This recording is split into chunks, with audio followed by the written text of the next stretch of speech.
Hello everyone, welcome to our talks. ఈరోజు వచ్చేసి ఒక మంచి ఫ్రై రెసిపీ చూద్దాము. ఇది వచ్చేసి భర్తా ఫ్రై అనమాట. మీలో ఎంతమందికి ఈ భర్తా తెలుసు? ఎంతమంది ఈ భర్తాతో ఎన్ని వెరైటీస్ చేస్తారు, ఏం వెరైటీస్ చేస్తారు కమెంట్ సెక్షన్లో కమెంట్ చేయండి. నేనైతే దీంతో ఫ్రై చేస్తున్నా ఈరోజు.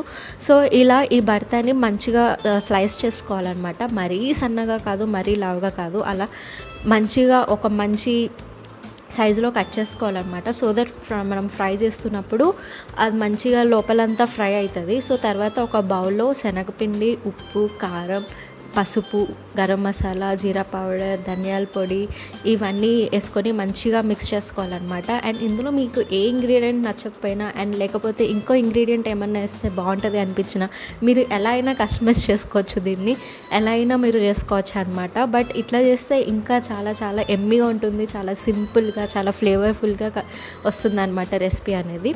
సో ఇలా మంచిగా మిక్స్ చేసుకున్న తర్వాత మనం కట్ చేసి ఉంచుకున్నవి మంచిగా కోట్ చేసుకోవాలి పౌడర్లో. వెట్గా మనం దీన్ని మ్యారినేట్ చేయట్లేదు, డ్రైగా కోట్ చేసుకుంటున్నాం అనమాట. సో అలా అన్ని స్లైసెస్కి కోట్ చేసుకున్న తర్వాత ఒక ప్యాన్ తీసుకుని ఆయిల్ గ్రీస్ చేసుకుంటున్నా. కొంచెం ఎక్కువ ఆయిలే పడుతుంది దీనికి, ఎందుకంటే 2 sides ఫ్రై అవ్వాలి, లోపల నుంచి ఫ్రై అవ్వాలి కాబట్టి. అండ్ కోట్ చేసుకున్నవి ఇట్లా మనం షాలో ఫ్రై చేసుకుంటాం అనమాట.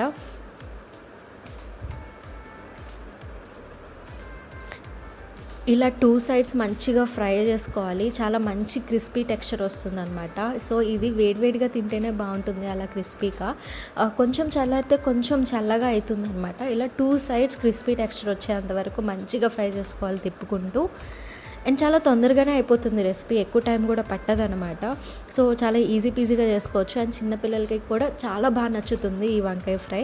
అండ్ ఆ రోజు నేను ఇంట్లో మామిడికాయ పప్పు చేశాను, సో దాంతో సర్వ్ చేసుకున్నాను అనమాట. ఆ కాంబినేషన్ కూడా చాలా చాలా చాలా బాగుంది, ఆ రెండింటి కాంబినేషన్. అండ్ రైస్లో కూడా చాలా బాగుంది. అండ్ ఉత్తిగా కూడా తినేయచ్చు ఒక స్నాక్ లాగా, అంత బాగుంది రెసిపీ. సో ట్రై చేసి ఎలా ఉందో కమెంట్ సెక్షన్లో కమెంట్ చేయండి. That's it for the today's video.